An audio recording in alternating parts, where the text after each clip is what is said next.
Good morning, everybody. Everybody got their last good cup of coffee? It'll be up there for a while, but I want to make sure everybody's awake. All right, first thing on the agenda this morning is for you to share with me what you did last night, what your thoughts were, what your conversations were. Who had the best dinner conversation last night? I know some of you were solving the problems of the world. You were, that's what you told me. What'd you solve? We didn't solve the problem, but we had a lot of good conversation about the role that race and class play in the development or lack thereof of our communities and how we need to address it going forward. Good. Race and class. I've got announcements this morning. One of them is later this morning we're going to send you an email. So two pieces of this. First, some of you didn't register. So I'm glad you're here, but if you want to receive emails from us and continue to be part of this, you actually need to register so we have your email, okay? So if you didn't register, please do. Otherwise, have lunch, drink coffee, we're good, but register for us. Second thing is, if you registered, we're going to actually send you some emails later today. Linda's organization, all the university public service people and our organization do a project every year for the Kettering Foundation out of Ohio on citizen engagement. And this year, the topic actually is economic opportunity in communities. And how do we spread that across communities? And so there's a moderators, guys, what we're encouraging is people to do focus groups and community forums across their area to bring information back to us, which we'll then write up as a national report. Hopefully you have elected officials and leaders in your meetings, and then we'll share that broadly around the country with elected types. So this is a Kettering model, some of you know it, but we decided we'd go ahead and send all those materials to you today, so you'll receive that in an email in case you want to do one of these forums. And then if you do one, we'll send all that information back to you. But I agree completely that that's a hot topic this year. Equity, inclusion, spreading opportunity, however, people talk about it a lot of different ways. But at least for us, the undercurrent is there that lots of people care about this issue right now. And it's a real issue in a lot of communities. So remember to register, know that's coming. At the end of the day today, Evan is going to do a walking tour. We're not exactly sure what time the end of the day will be. We're going to try to keep us as tight as we can, maybe squeeze a few minutes today so some of you who have flights can also walk around. But at the very end of the day, many of you just want to follow her around Pied Piper, around Rocky Mount Mills. We will do that today. So all you just have to do is remember that that's going to be an opportunity. We don't have a sign-up sheet or anything, just all of you there as the day goes. What else last night were part of your dinner conversations? Any other topic pop up? Yeah, Carl. So one of the conversations I was in, we were talking about the fact that the revitalization of micropolitans is a 20 to 40 year process.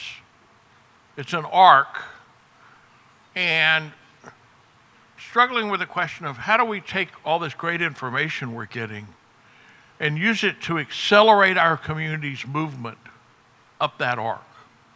And the things that you have to do in the first, and I'm arbitrarily cutting this, in the first 10 years of the arc are probably very different than the things you do in the second 10 years of the arc.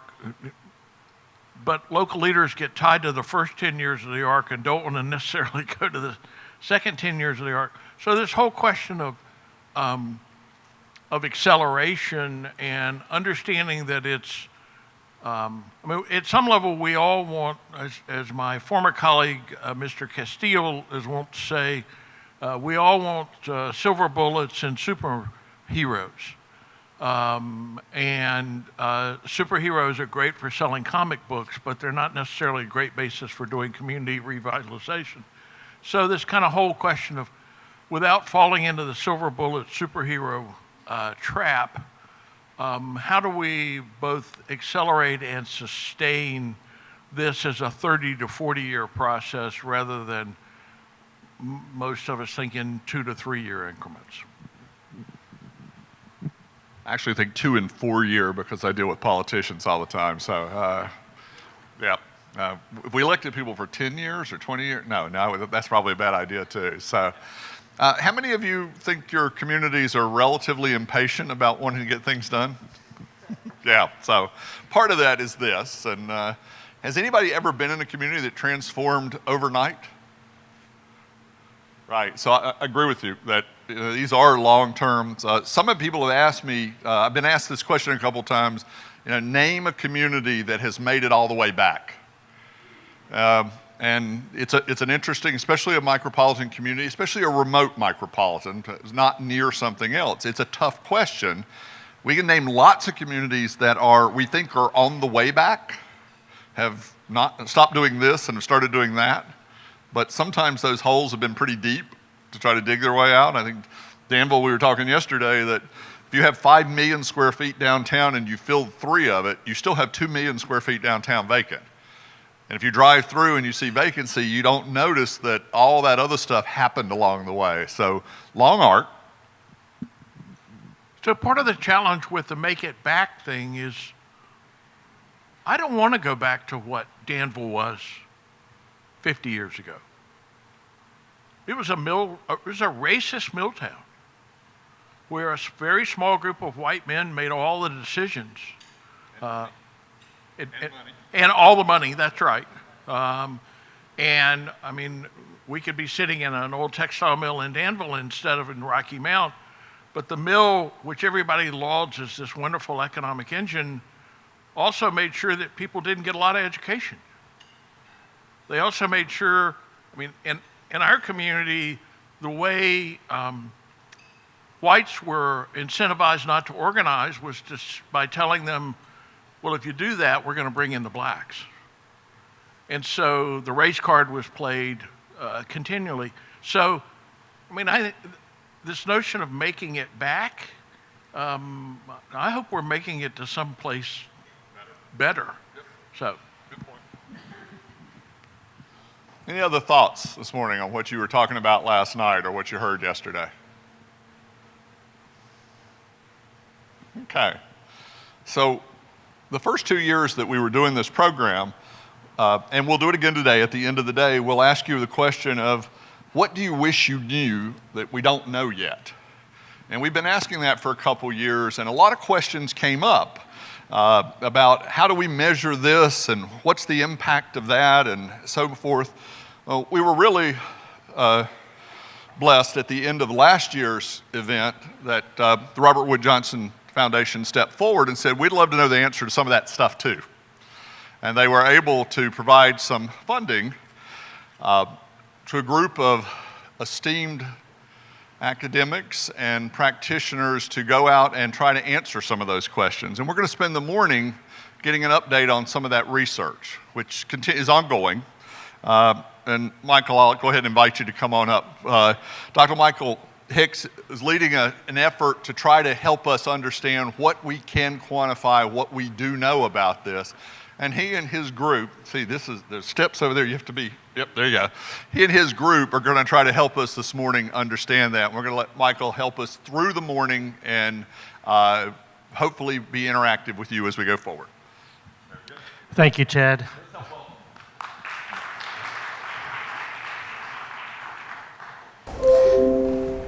As we pull up slides, I'm just going to make some quick introductions so we can move through farther along the day with this discussion. My name is Michael Hicks. I'm an economist at Ball State University. I work in the Center for Business and Economic Research. I typically try to study why businesses and households move where they are and how policy can influence that. And our work has taken us to issues like immigration and automation and trade shocks and those sorts of things. And I'm going to end the talk today. It's going to begin with Emily Warnell, who is a sociologist. She works at Ball State University. She works in a group with me, but she's actually part of the Indiana Communities Institute and the Rural Policy Research Institute. And what she's going to do is talk to you about the comprehensive wealth framework, which is the way that we are trying to frame the technical analysis that we're going to do about the central question, what causes population and employment growth. And we're focusing on micropolitan areas today, but the analysis extends, of course, to rural places and urban places as well. But urban places have received a lot more of their fair share of analysis on these questions, and we're trying, as you will see today, for the first time, to bring some of that analysis down to micropolitan areas and then in this process, rural areas as well. Following Emily will be Amanda Weinstein. She's at University of Akron Department of Economics. She studies many of the same things that I do, regional urban economics, what causes economic activity to occur in space, and what policies influence that. And she's going to give what you might think is a technical analysis, but the background of it's technical. It's going to be a very clear description of quality of life, quality of business environment, and how that relates to population and employment growth. And then I'm going to return to the stage and try to tie some of our technical findings back to data that you are observing in your communities. We're going to talk a little bit about the policy challenges both at the national, state, and local level. And then we're going to talk about some of the communities that are here. We're going to place you all in context to the data and the conclusions that we have found. And then we're going to end with a way forward. What else are we doing in research generally on this area? Where should the policy discussion be? And then what are we going to deliver at the 4th Home of Future Thinking Conference about this time next year? So with no further, and I will say, micropolitan areas are designated as MUSAs. These are micropolitan areas by the census. We use that in some of these slides. The little animal here is a Pokemon Go Mew. You'll see that in any technical, not the Mew, but the technical research of the micropolitan areas to distinguish them from MSAs. So without any further ado, I'll invite Emily Warnell from Ball State to give this talk.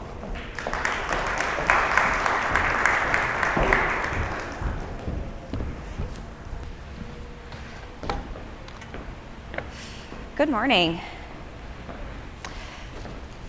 All right, so we're going to start with a little bit of an exercise. I was going to have you all close your eyes for this exercise, but I think it's a little too early in the morning for that, so we'll keep them open. But I want everybody to think about the favorite place that you've ever lived. What is your very, very favorite place? The place that if you could live the rest of your life, that's where it would be. And now think about why that was your favorite place. What was it about that community that was really important to you, that really sticks with you over the years? Does everybody have that in their mind? Okay, by a show of hands, who's thinking about their community GDP? That's your very favorite, that is why you love that community, is because of the GDP. Or because of government expenditures. Nobody? Really? Okay, maybe a little bit. Rent to wage ratios? Anything? No? Okay. Who's thinking about your social networks? Yeah, there we go. All right. Who's thinking about the quality of the schools that their kids had?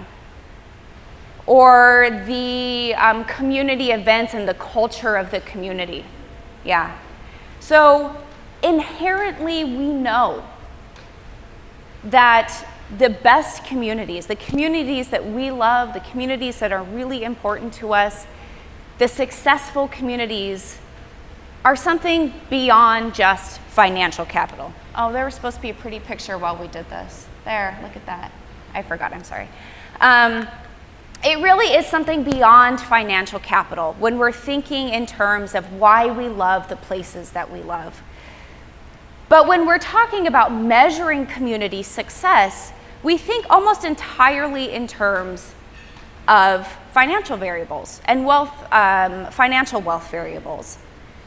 So we need, and here is a map of financial capital of every county in the country.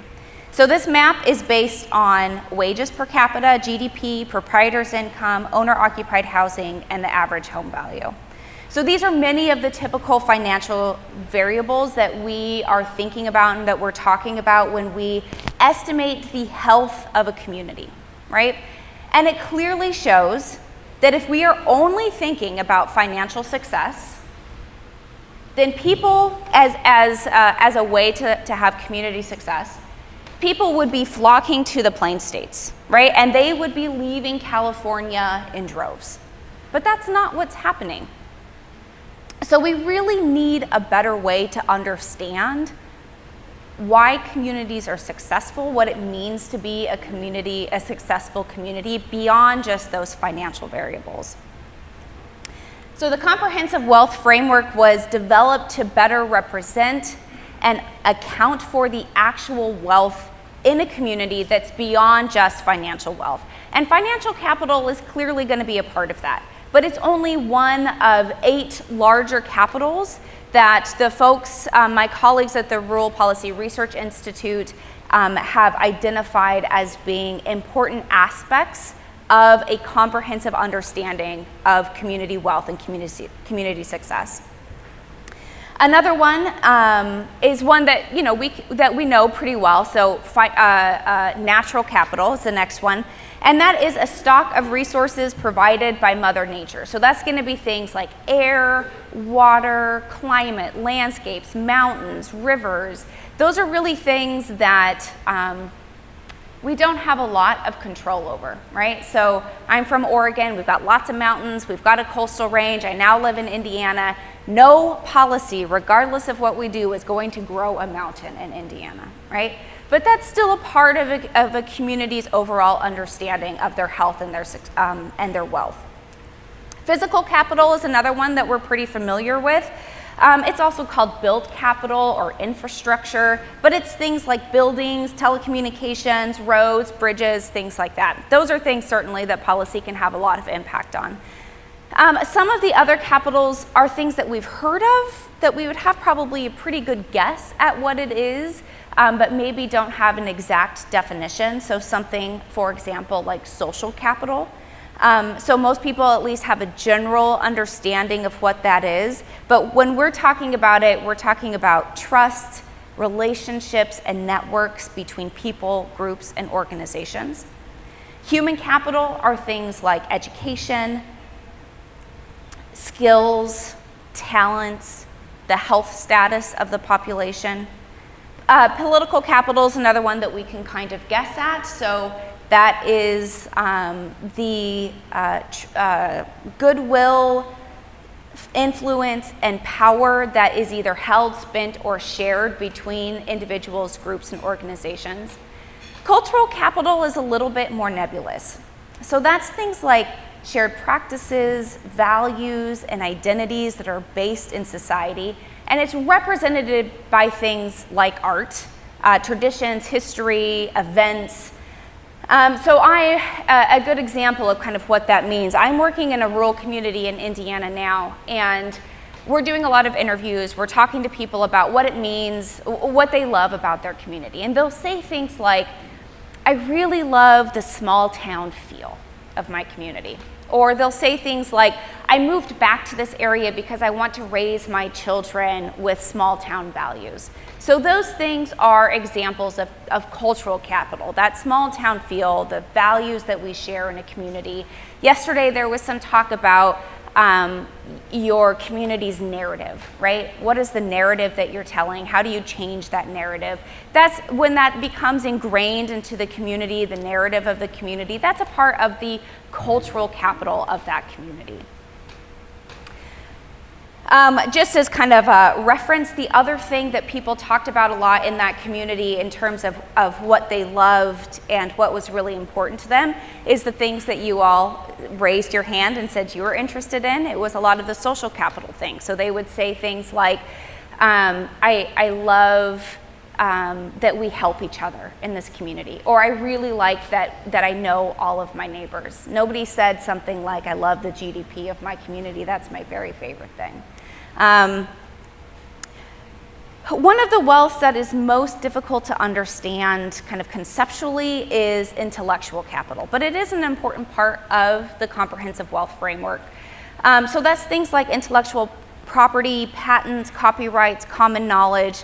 It's a little bit different from human capital, and kind of the easiest way that I have to kind of describe this when I'm going out in communities and talking to them is, so like I said, I'm from Oregon, rural Oregon, where even if you aren't living on a farm or weren't raised on a farm, you do a lot of farm work. You know, in the summer, all of my friends were driving tractor, were driving combine, that it's good money, you work for 3 months. In order to do that in Oregon, you have to get a tractor driving license. So when I was 16, I took a special class to get a tractor driving license so that I could work in the summer in the fields. And when I first told that to people in Indiana, I thought, okay, this will be a great way, we'll connect, we'll be like, yeah, we all, you know, rural kids together, they're gonna understand this.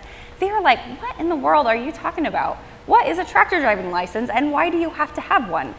Because in Indiana, that is something that was just a little bit more, if you were raised in a rural community, it's something that you just kind of knew how to do, right? It was something that kind of became common knowledge. If you were gonna drive a tractor, you were around it a whole lot and you just kind of knew how to do it. So for me, having a tractor driving license, being able to drive a tractor is human capital, right? It's a skill that I learned. It was a talent. No, it was not a talent that I had. I was very bad at it. But in Indiana, it's more of intellectual capital, right? So it's more kind of common knowledge type of a thing. So that's where that difference comes in. It is different from human capital. There's a lot of overlap. It's very kind of closely connected to it. Another example that's maybe a little bit more salient is something like an innovation hub or an entrepreneurial hub, right? So we know that there are certain communities in the country that are just, it seems like they've got entrepreneurs and innovators kind of coming out of the woodwork. It's constant. They're really successful. And there's, you know, you think of San Francisco, for example, there's a lot of entrepreneurship, there's a lot of innovation going on in that community. And it becomes kind of a part of the environment of being there. There's people learning from each other just by being around each other. There's the opportunity to go to coffee and have lunch with each other and learn from each other, not in a really formalized way like it would be with human capital, but just in this informal environment in terms of helping each other kind of grow and learn these skills. So that's a little bit more of what intellectual capital is. All of these different capitals have elements that are both people-based and place-based. So education, for example, relates to people living in a place, and it can and will change as that population change. So if, for example, if you have a community with a really high concentration of PhD folks, say, for example, there's a university there, the human capital of that community is going to be very high. But if the university closes and you have a bunch of people who leave, people with PhDs who leave, the human capital of that community is going to go down. But at the same time, the existing infrastructure, the existing house or stock of housing, the environmental quality of that community, it's going to stay the same in the short term, medium term, maybe even into the long term, because those are place-based assets. So both of these things, or all of these different wealths, have elements that are both place-based and people-based. And when we're thinking about community success and policies, we really have to be thinking about the assets in both of these contexts. We also have to be thinking about stocks and flows, which is one of the main premises of the comprehensive wealth framework. So I know that Ross Duvall talked a little bit about stocks and flows yesterday, but I want to, and we probably all understand kind of what that means, but I want to make sure that we're on the same page before we go on. So one of kind of the easiest ways to think about what a stock and a flow is to think of a bathtub, right? So you have a certain amount of water in the bathtub at any given time. That is your stock. That's your stock of water. That is the amount of water that you have then. There's positive flows. So you turn on the spigot, you've got water coming into it, and that stock of water increases in the bathtub. And there's negative flows. You open up the plug, water's going out, the stock of water in that bathtub goes down. That is also a flow. So what does that mean in terms of thinking about these capitals? So if we have all of these 8 capitals, they have stocks, and then they both have flows as well. Natural capital is a really good example. So think about it in terms of a stock of forests, right? At any given time, you have a certain number of trees in your forest, and that is the stock that you have. It's a snapshot of the forest at that one time. You can have positive flows, which means that you are increasing the number of trees in your forest, and that's through things like, good management and things like seeding programs, policies that you can implement that are going to increase the stock of trees that you have. But it also is things like kind of natural increase. You've got pine cones dropping, it's going to increase the number of trees. You have negative flows, so that's things like logging, maybe poor management, forest fires. Those are things that are taking the number of trees that you have in your forest away. So that's decreasing the stock of forest. And each of these capitals have the stocks and the flows. But what this premise also suggests is that it's not sufficient to just look at one capital when you're thinking about community success. So we saw how just looking at financial capital might be really misleading in the earlier map, but I want to look at a couple of other maps just so that we kind of understand that a little bit better. And when we're looking at these maps, it's important to understand that we're looking at indices, right? So we're using existing literature, existing data, we're using best practice, we're using the best data that we have available to say these variables represent, for example, natural capital or social capital or financial capital. Nothing is going to perfectly represent what that looks like in your community. It varies a little bit. If you put in a different variable, that's going to change what it looks like. But we're doing our best to find what makes the most sense in terms of the existing literature and the data that we have available. So this particular map is really just a replication of the USDA Natural Amenity Index. And it mostly makes sense, right? So you've got so the red is lower levels of capital, natural capital. The green is higher levels of natural capital. And you have a lot of natural capital along the coasts. So you've got mountains there, you've got oceans there, there's a lot of water there. There's a little bit less of the natural capital in the plain states and in the Midwest. So a lot of the land that you do have, the open land, is farmland, and it also is going to have more pollution, more air pollution and water pollution and land pollution, just by the nature of the work that's being done. A lot of it's going to be a lot more privately owned rather than publicly owned. So it kind of makes sense. But if we were to just look at the natural capital and say, okay, that is the wealth of our community. That's what we have. We're positive on the coast, negative or less capital in the mid part of the country. But then compare it to this map. And it's essentially switched, right? So this is social capital in the community. And all of a sudden you have lower levels of social capital along the coasts, and you have higher levels of capital in the Midwest and in the plain states. And this actually makes sense too. So I moved to Indiana in 2016. It's the 5th state that I've lived in. And most of the states I've been in the West. That's where I grew up, that's where I'm from. And I have never made as many or as deep of relationships so quickly as I have in Indiana. I'm only starting on my 4th year there. The amount of social capital that I've experienced coming to a new place in Indiana has just been outstanding. And part of that is really a reflection of migration patterns and immigration patterns, right? So if you have a lot of new folks coming into your communities in the West, that is probably going to increase your cultural capital, but it's going to decrease the social capital to an extent because you've got these new people coming in on a regular basis. So people become a little bit more insulated. They want to just connect with the people that they already know. The social networks get a little bit shallower. They don't get quite as extensive.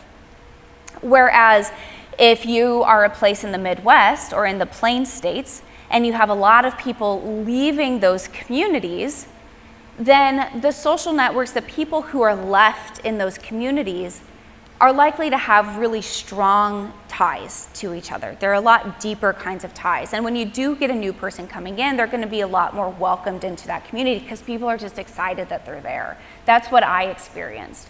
I think that there's also probably a reflection, again, in terms of cultural capital, that of just mentalities, right? So in the West, you've got this really fiercely Western individualistic kind of understanding of community. People are going it alone. They don't need anybody else. They don't need the government. They can do it on their own.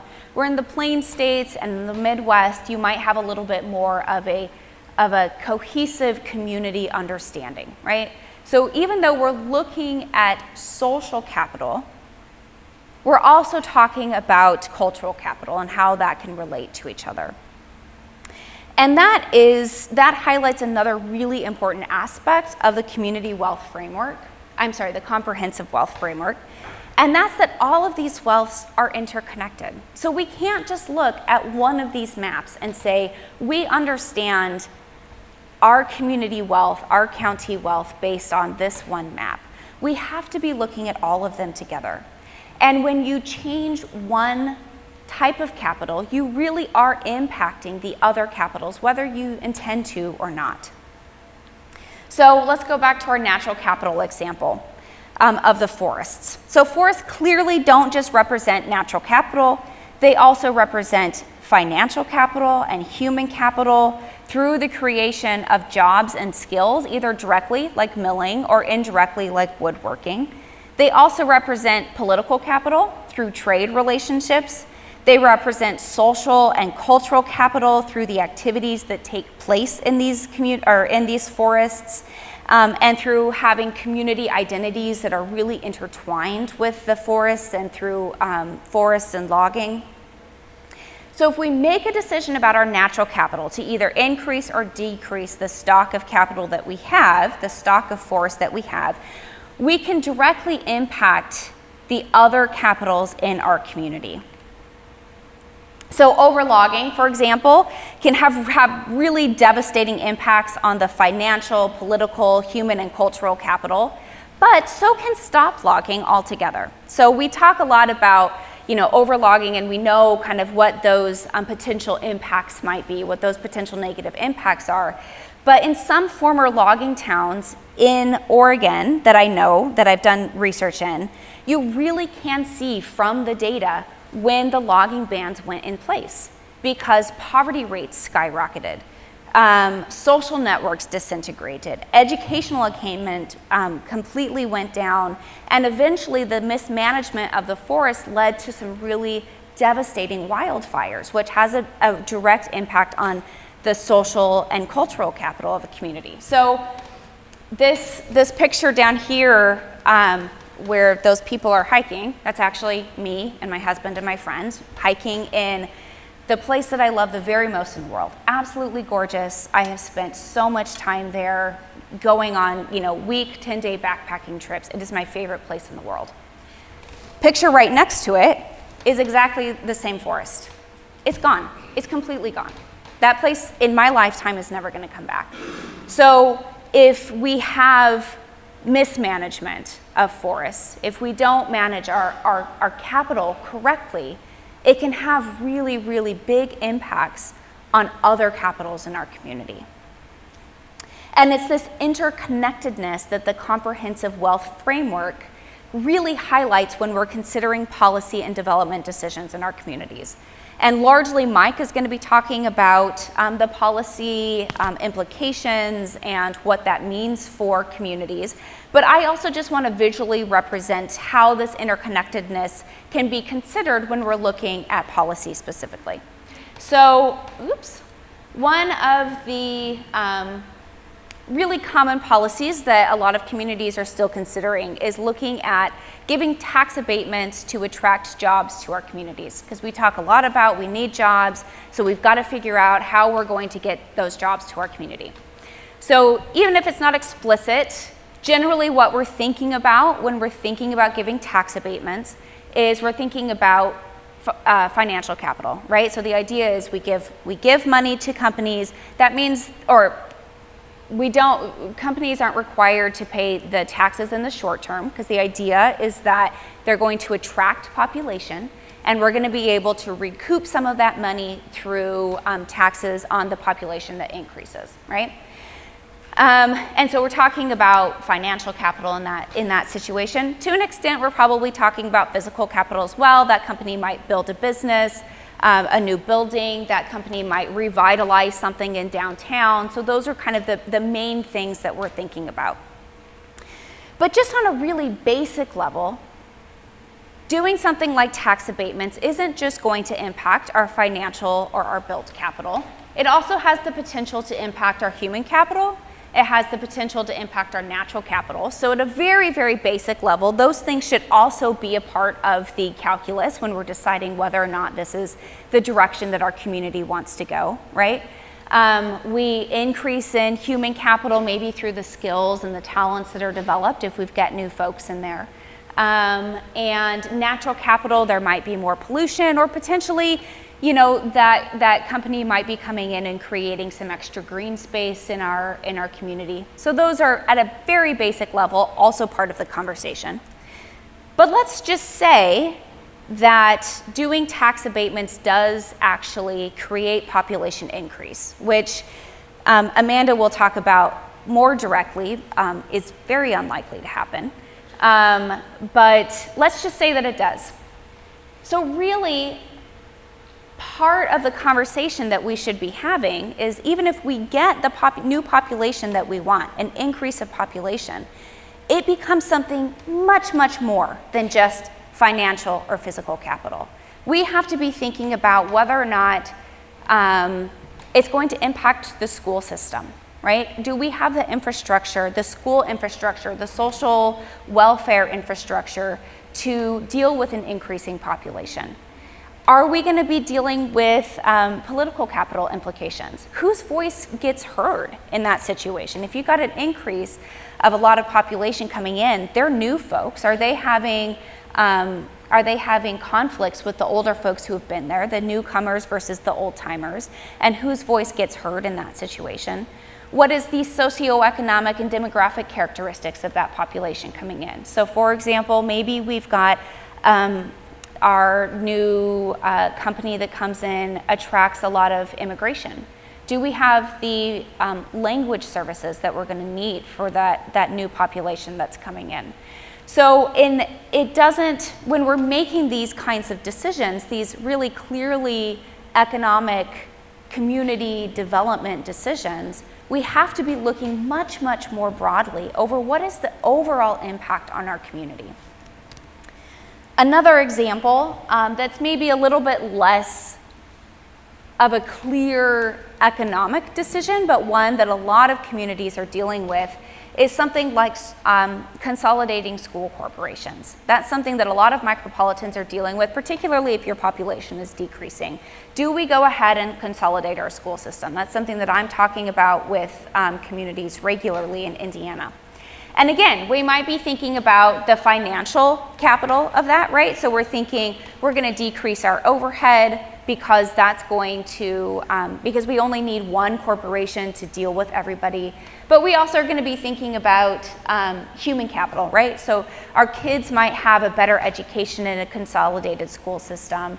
We might a little bit be thinking about the physical capital as well. What happens to those buildings if we actually consolidate the school buildings, if they're sitting there empty? But when I'm talking to communities about whether or not they are interested in consolidating the school system, one of the biggest concerns that they have is about identity. It isn't about finances, and it isn't about even the education of their children, although certainly that's part of it. They're really concerned that if they consolidate their school system, their community is going to lose their identity. right?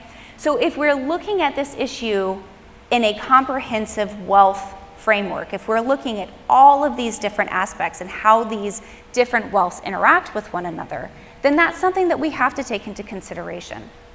So we need to be looking at what are the potential political consequences of this. So if a community feels like they've lost their identity, do they feel like they have a voice in this new consolidated school system? And do they? I mean, are there going to be smaller communities that no longer have a voice in how their children are being educated? We have to be thinking about the cultural capital, so community identity, but maybe that also means if there's a loss of community identity, that could create an increase of county level identity. And if that's really the direction that we want to go, we want to look more regionally and get the county level together, then that's going to require a certain kind of strategy in order to try to build that specific kind of identity. Population increase in each of the individual school systems, that can increase diversity in the schools, which can be a really positive thing, but it can also mean that maybe certain kids are getting kind of lost in the shuffle. We've got bigger class sizes, and so it's going to be a little bit harder to deal with for individual teachers. So it's a lot more than these kind of knee-jerk reactions in terms of we need to do this or we don't need to do this, or we need to think about the financial implications, we need to think about the human capital implications. There's implications across all different avenues, all different areas of our communities from these decisions that we make. And all of this brings us back to the last major takeaway from the comprehensive wealth framework, and that's real community well-being is achieved through a comprehensive understanding of community wealth. So if we are really invested in successful communities, if we're really invested in the well-being of our communities, we cannot just be thinking about the financial aspect of it. We cannot just be thinking about potential job growth. We cannot just be thinking about only trying to increase the social capital of our communities. We have to be thinking about all of these various capitals together and how they interact with each other when we're making policy decisions that are going to impact our community. That is not to say that this is easy. It is actually incredibly difficult. And there's a couple of reasons why. One, it is completely different from what we've been doing for the last multiple decades, right? So there is always traditional economic development gives us kind of silver bullet solutions. We talked about silver bullet solutions this morning to say every community, if you do X, Y, and Z, that has the potential to increase the success of your community. Inherently, the comprehensive wealth framework is place-based because my community has very different assets, a very different collection of assets than Danville does, right? And we also have different assets that would be available up to us to build on. So social capital in my community is very, very strong. That is something that we can go ahead and build on. Political capital in my community, if any of y'all have heard, our mayor was just arrested by the FBI. Political capital is very weak in my community. So that is a completely place-based, yeah, it's a little cringy. It's a completely place-based view of the assets and the challenges that are facing your community. So there are no silver bullet solutions. It means you have to know your community really, really well in order to know what to build off of and the challenges that you need to address. The other aspect that, again, we talked about this morning is that this is a very long-term perspective. This is not a political cycle kinds of perspective. So if we are interested in increasing social capital in our community, strengthening the social capital or strengthening the human capital of our community, we're talking about a generation, right? We're looking very long term when we're doing this. And that's a hard sell to people. It's a hard sell to politicians. It's a hard sell to community members, especially when what they've been told is that we just need to give tax abatements to have job attraction, and then people are going to come. So it requires a lot of education, both of policymakers and of community members, that there's a different way to be thinking about this. But it's also an incredibly important aspect of community success. And the reason is what Amanda is going to be talking about next, but I'll just hit on it. The reason that it is incredibly important when we're talking about community success, this comprehensive view, is because people move to the community they want to live in. People move to quality of life.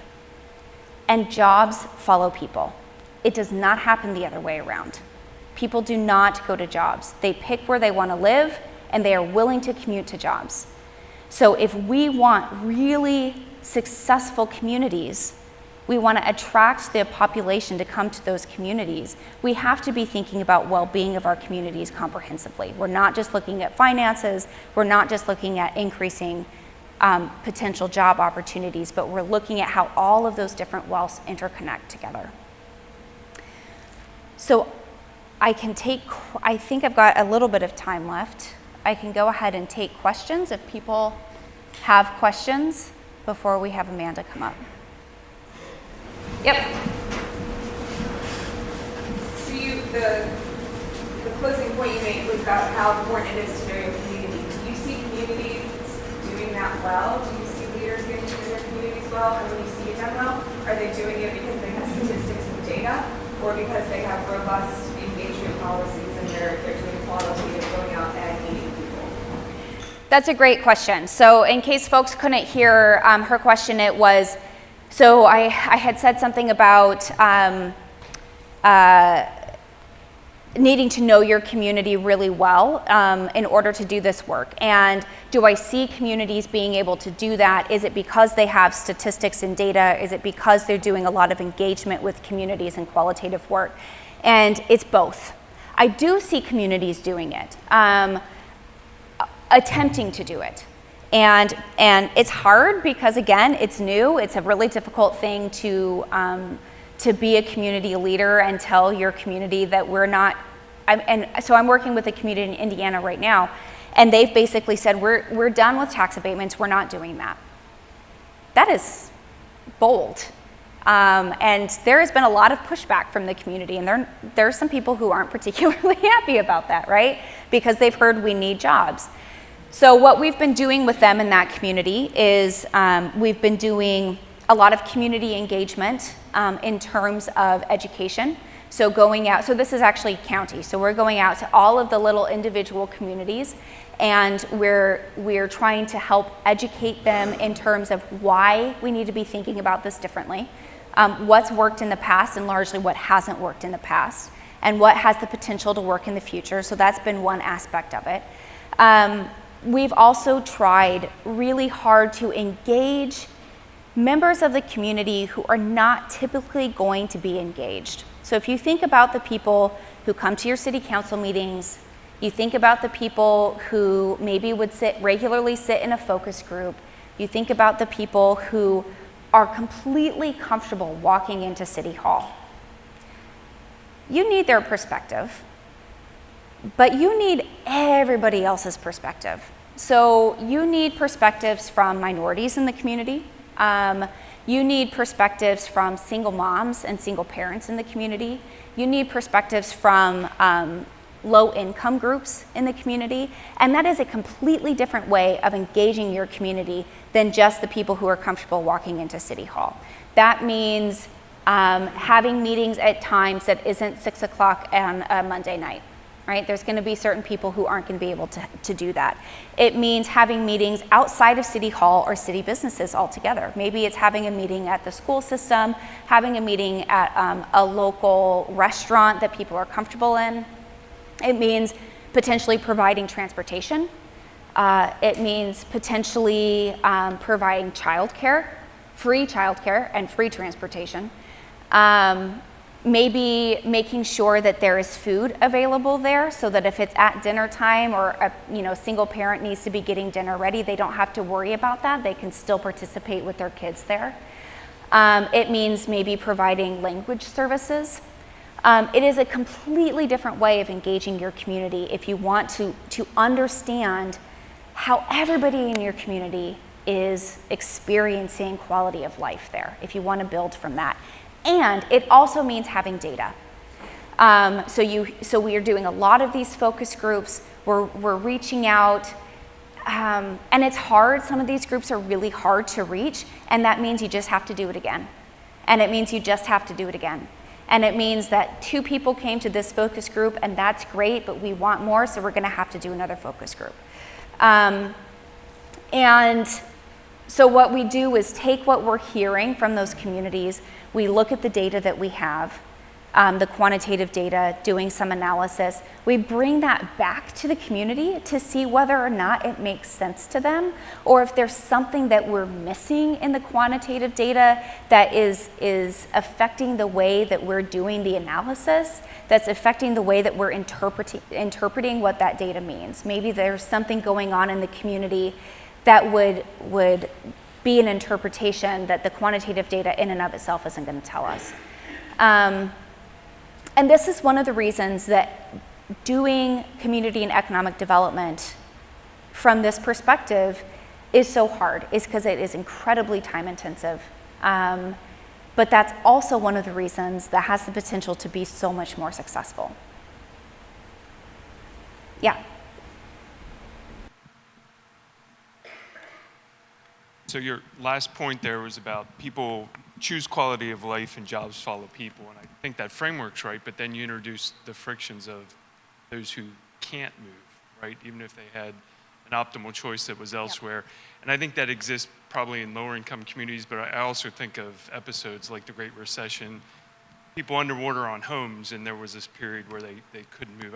Your comments on how that particular friction, but maybe others that might be out there, influence your approach.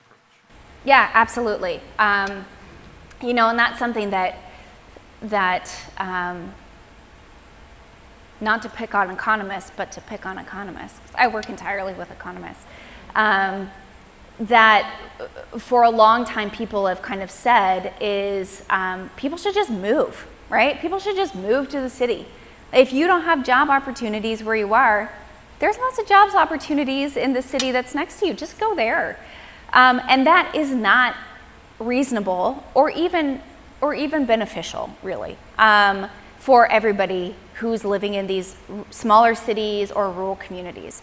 There are really positive things about staying where you are. If I'm a low-income single mother and my social network exists in the community, the rural community where I live, and I've got my mother and my sister who live down the street and they take care of my children for me when I go to work, I would completely lose that if I were to move, right? Or if I'm not able to make ends meet at the end of the month, I have my neighbors who I've lived next to since I was a kid, and I know that they're going to be able to support me to get through the end of the month, right? Those are things you lose when you move to a new place. So there's very important, very practical reasons that people stay where they are, beyond the fact that moving is incredibly expensive, because it is. And this is certainly a question that we get a lot. So I think it's important to recognize that looking at community and economic development through the lens of comprehensive wealth is not going to tell you what you should or should not do. It is going to say, we need to look at the entire range of possibilities. We need to look at the entire range of what the potential impacts of our decisions are so that we can make informed, strategic trade-offs. So it might still make sense for our community to give tax abatements for a company to come in. But if we do that, we know that there are potential impacts on our human capital, negative impacts on our human capital, and we need to make sure that we are prepared for that. Or we know potentially that the jobs that are going to be coming into this community have the potential to be automated in the next 20 years. And so we need to be talking to that new business about how they're still going to be engaged with our community when those jobs are actually gone. So it means making strategic trade-offs and ensuring that there aren't as many unintended consequences. Being really strategic and understanding what that can be. And even in the end, say you use a comprehensive wealth perspective and you don't grow your population. And in the end, let's say people still end up leaving and the community ends up dying, right? In the interim, it is still going to be a better community for the people who are there right now. And that's something that we talk a lot about with communities is, yeah, maybe population gain is the goal ultimately. That's the long-term goal. We really want to increase population in this community so that it continues to thrive. But really you should be focused on how do we make this the very, very best community that we can for every single person who's living in it now. And when it's the best community for the people, the population who exists there today, including all of the different groups in that community, all of the minority groups in that community, all of the lower income groups in that community, when it's the best community for everybody who lives there, that is going to make it more attractive to populations to come in. And even if it doesn't, that means that people have a better quality of life who are living in that community. And I think that that is absolutely a measure of success, if people have a better quality of life in the community that they're living in. So I don't know if that answers your question, but that's how we typically talk about when we go to communities.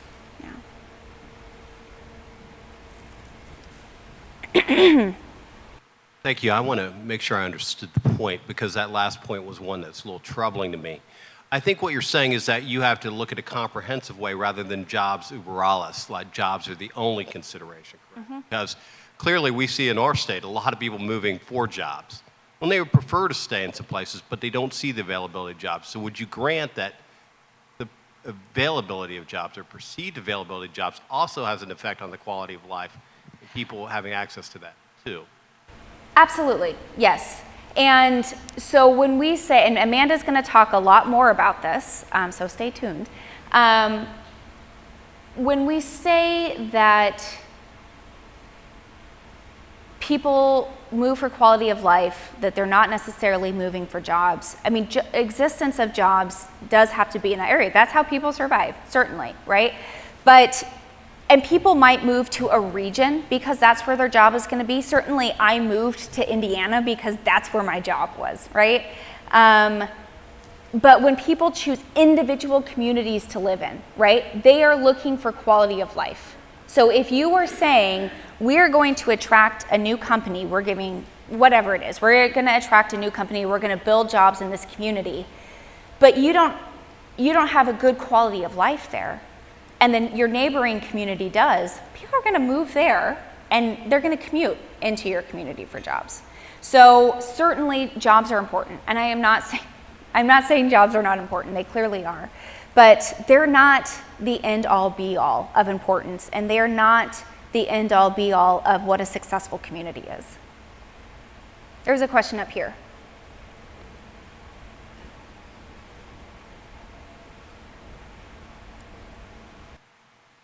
You talked about the significant amount of work that a community has to do to understand itself and then plan accordingly.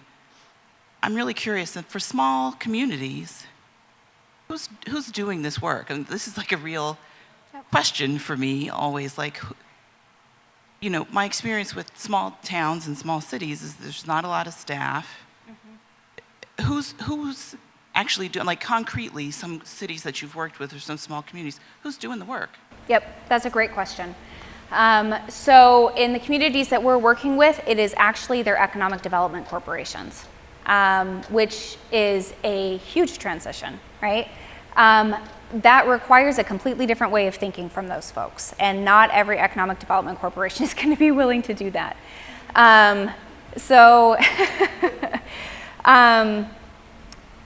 But they are also partnering with us at Ball State. So they reached out to us at the university and said, we see that traditional economic development is not working in our community, and we don't know what else to do.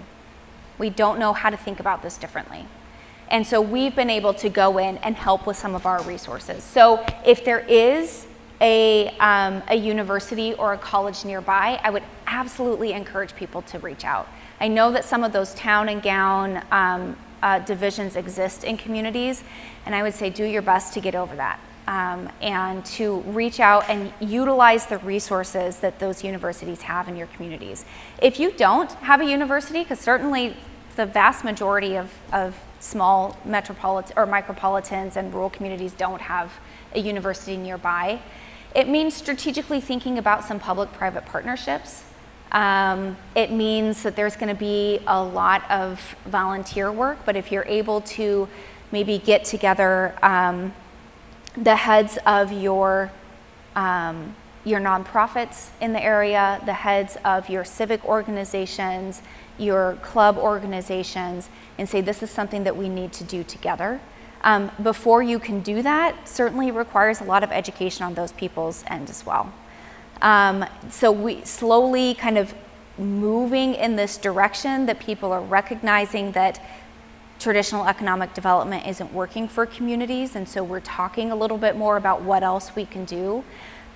And frankly, there's going to be a lot of communities who are not there yet. But it might mean that whomever is in this room, you're able to start talking, start this conversation, and maybe it's you don't actually move the dial for 10 years or a certain amount of time, because it just takes a while for people to have a different frame of mind. But that doesn't mean that the process shouldn't start now, that the discussion shouldn't start now.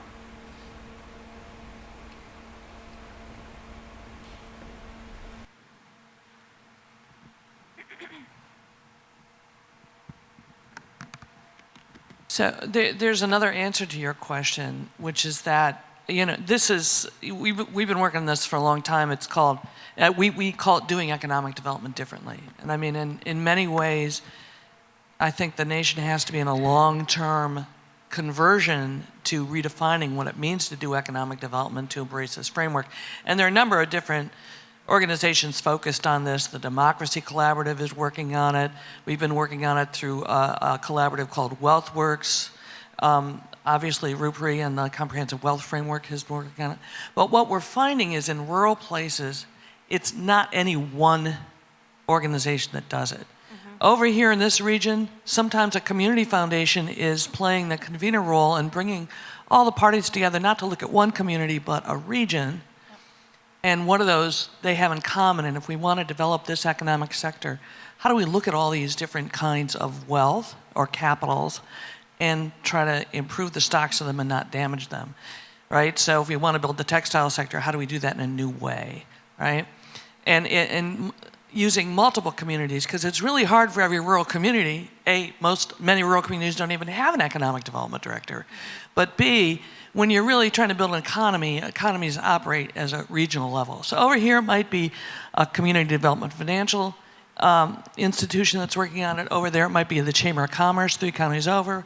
In the next state it might be the community college that's doing the work. So part of it depends on looking for specific aspects of the organizations that are doing it. And that's what the Hubs report we talked about that we published yesterday talks about.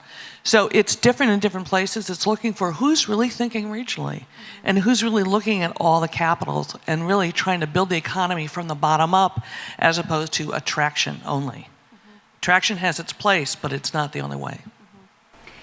And that the point on regionalism is incredibly important and growing in importance. And I think that communities are really starting to recognize that. And that's also something that Amanda's going to demonstrate really strongly, is the importance of regional perspectives when we're thinking about quality of life and quality of business and population growth and job growth.